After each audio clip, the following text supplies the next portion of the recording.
Hanya siaga. Demi Allah, kalau ada apa-apa sama Ibe, demi Allah, jangan diam, demi Allah. Demi Allah, siapin semuanya. Serahkan jiwa raga untuk berjuang bersama zuriyah Rasulullah, sama para cucu Rasulullah, para ulama istiqomah. Mohon doanya, kami dikepung. Irdan kontek-kontekan langsung bang sama yang di mobil. Itu di mobil itu nggak ada yang pegang senjata ya kan? Pentungan aja nggak ada, dan mereka dipepet sama 3 mobil. Dibilangnya malah kita yang mepet dan nyerang polisi, nyerang pakai aspa ya kan? Voice note dan CCTV jadi rekaman rintihan Laskar saat ditembak. Akhirnya polisi tak bisa ngelak. Komnas HAM dan dunia akan adili kalian. Dan bahkan saudara-saudara perlu ketahui, teman-teman media, sempat salah satu laskar mengirimkan voice note rintihan dari salah satu laskar kita yang ditembak. Itu artinya apa? Itu artinya laskar kami dibawa ke satu tempat dan dibantai di tempat itu. Dibantai di tempat lain. Itu artinya. Dan kemudian waktu kemudian setelah voice note terkirimkan, tidak ada lagi HP dari laskar 6 orang itu yang aktif kita hubungi. Beredar voice note rintihan Laskar FPI. Kita enggak pegang senjata. Dipepet 3 mobil. Kelera.com. Hanya siaga. Demi Allah, kalau ada apa-apa sama Ibe, demi Allah, jangan diam, demi Allah. Demi Allah, siapin semuanya.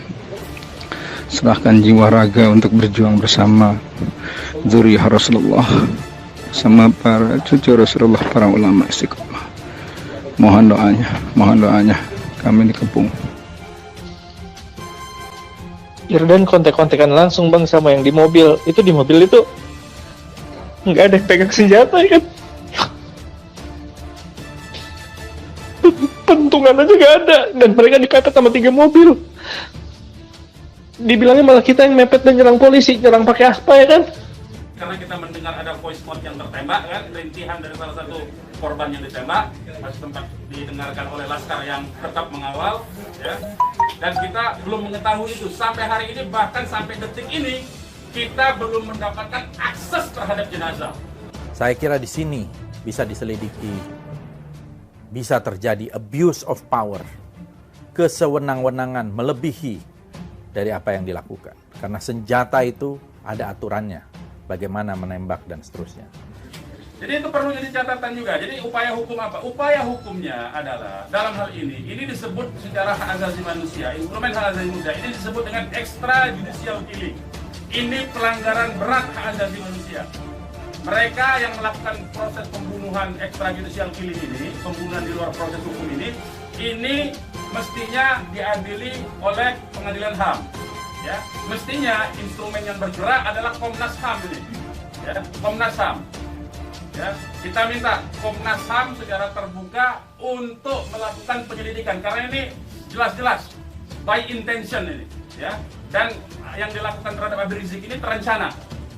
Oleh karena itu menurut saya peristiwa ini harus segera diselidiki.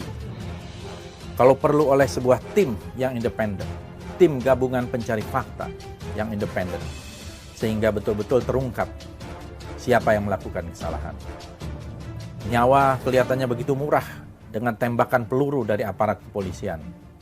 Padahal peluru itu datangnya juga dari rakyat, dibiayai oleh rakyat, dan tidak boleh kemudian peluru itu juga menghadang kepada rakyat. Apalagi ini adalah tokoh yang terhormat.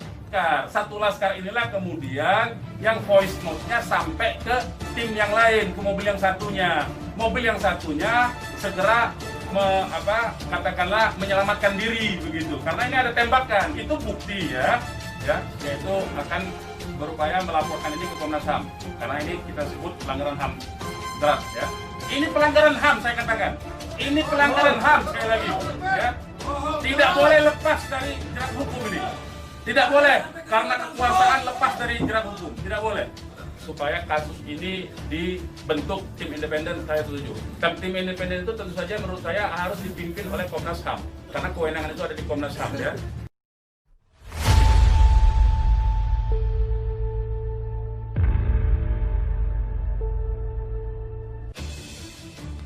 Beredar sebuah pesan suara yang diduga dikirim oleh salah satu tim pengawal Imam Besar FPI, Rizik Syihab, pasca insiden bentrokan antara FPI dengan pihak kepolisian di Tol Cikampek, Senin dini hari, 7 Desember 2020.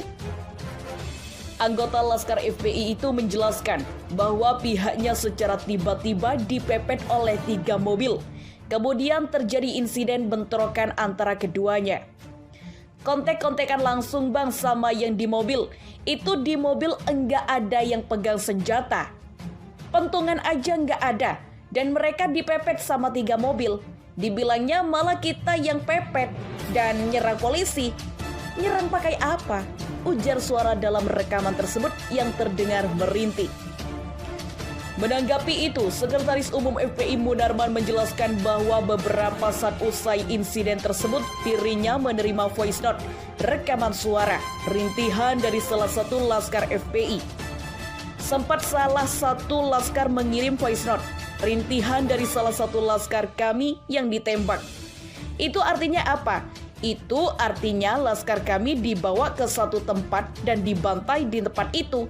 Dibantai di tempat lain, kata Munarman dalam konferensi pers di markas FPI Petamburan, Jakarta Pusat, Senin 7 Desember 2020. Beberapa saat kemudian usai voice note terkiri, tidak ada lagi handphone dari ke-6 laskar yang aktif hingga saat ini. Kita sudah cari dari pagi, siang sebelum pengumuman dari pihak Polda. Kita sudah cari kemana-mana, ke rumah sakit kita cari, ke kantor polisi kita cari karena kita anggapnya itu orang hilang, kata Munarman menambahkan. Juru bicara FPI itu juga membantah fakta dan kronologi yang disampaikan pihak Polda Metro Jaya siang tadi, terutama terkait aksi tembak-menembak antara laskar FPI dengan pihak kepolisian. Menurut Munarman, laskar FPI tidak pernah dibekali senjata api dan hal itu merupakan larangan bagi setiap anggota FPI. Tidak memiliki senjata api dan bahan peledak dan lainnya. Sementara itu, Kapolda Metro Jaya Irjen Fadil Imran menyebutkan pengawal Imam Besar Front Pembela Islam FPI Rizik Syihab yang menyerang aparat kepolisian di Tol Cikampek menggunakan senjata api. Mereka disebut menembakkan peluru sebanyak 3 kali. Fadil menduga mereka adalah anggota Laskar Khusus yang selama ini menghalangi proses penyidikan terhadap Habib Rizik. Senjata api asli, ini sudah ada 3 yang ditembakkan. Jadi dari hasil penyelidikan awal, kelompok yang menyerang anggota ini diidentifikasi sebagai Laskar Khusus yang selama ini menghalang-halangi proses penyidikan, ungkap Fadil dalam konferensi pers di Mapolda Metro Jaya, Senin 7 Desember 2020. Dalam konferensi pers tersebut, polisi merilis barang bukti berupa 2 pucuk pistol jenis revolver, 9 samurai, dan 2 buah celurit. Fadil mengatakan senjata api bersenjata tajam itu dibawa oleh 10 pengikut Habib Rizik. Para pengikut Habib Rizik itu disebut menyerang anggota terlebih dahulu. Sementara itu, Kapolda Metro Jaya Irjen Fadil Imran menyebutkan pengawal Imam Besar Front Pembela Islam FPI Habib Rizik Syihab yang menyerang aparat kepolisian di Tol Cikampek menggunakan senjata api. Mereka disebut menembakkan peluru sebanyak 3 kali. Laskar FPI baku tembak dengan polisi. Netizen pertanyakan CCTV TKP kok maintenance. Sejumlah netizen mendesak rekaman dan CCTV di Jalan Tol Jakarta Cikampek agar dibuka. Hal ini demi menjelaskan detik-detik tewasnya anggota Front Pembela Islam FPI di ruas Tol Cikampek. Selain itu, desakan CCTV yang mencuat di dunia maya kata ini menjadi trending topik di Twitter. Sejumlah warganet juga memulai mencuit memulai kata ini. Ini mungkin tweet terakhir sebelum akun ini tumbang. Kunci utama dari bukti dan keterangan Kapolda adalah pertama, rekaman CCTV terjadi penyerangan di jalan tol, dan 2, proyektil peluru. Demikian, terima kasih. Salam hormat buat semua follower. Sampai ketemu, kata akun @hukumdan. Admin @hukumdan sendiri merupakan akun pertama yang diketahui memposting kalimat CCTV pada 2/24 siang tadi.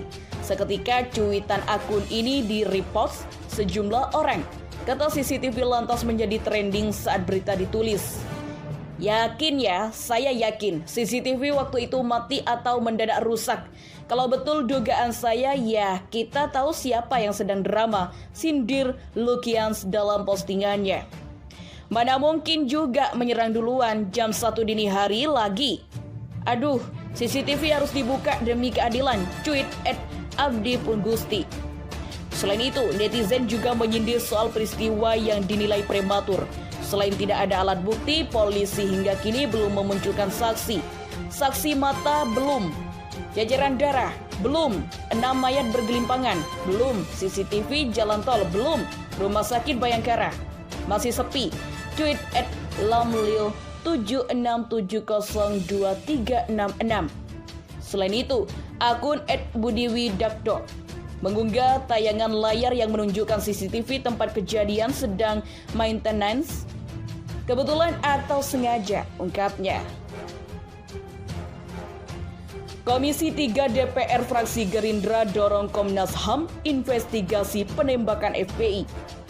Dorongan untuk membentuk tim investigasi independen disuarakan Komisi 3 DPR RI fraksi Gerindra terkait insiden penembakan di Tol Cikampek antara pihak kepolisian dan Laskar FPI. Menurut anggota Komisi 3 DPR F Gerindra, Habibur Rahman, tim investigasi perlu dibentuk Komisi Nasional Hak Asasi Manusia Komnas HAM untuk mengusut penembakan yang mengakibatkan 6 Laskar FPI tewas. Kami meminta dibentuk tim investigasi khusus yang independen terkait kasus penembakan di Cikampek. Investigasi khusus ini harus melibatkan Komnas HAM dan tidak ada intervensi dari pihak manapun, ujar Habibur Rahman dalam keterangan tertulisnya Senin 7 Desember. Habibur Rahman menambahkan, pembentukan tim investigasi Komnas HAM ini menjadi penting untuk menghindarkan tindakan saling menghakimi antara FPI maupun sebaliknya, baik kepada kepolisian maupun kepada Habib Rizik dan FPI serta pengikutnya. Kita berharap proses hukum bisa berjalan dengan adil dan transparan, tuturnya. Lebih lanjut, juru bicara DPP Partai Gerindra ini juga meminta agar masyarakat memberikan masukan informasi apapun kepada Komisi 3 DPR RI. Sebagai anggota Komisi 3, kami membuka diri atas masukan informasi dari masyarakat terkait kasus ini. Insya Allah kami akan mengawal mengusut kasus ini agar berjalan sesuai dengan koridor hukum yang berlaku, kata Habibur Rahman. Habibur Rahman juga menyebut Komisi 3 DPR RI akan memanggil Kapolri dalam rapat Komisi 3 nantinya. Kami akan usulkan begitu, memanggil Kapolri, tandasnya.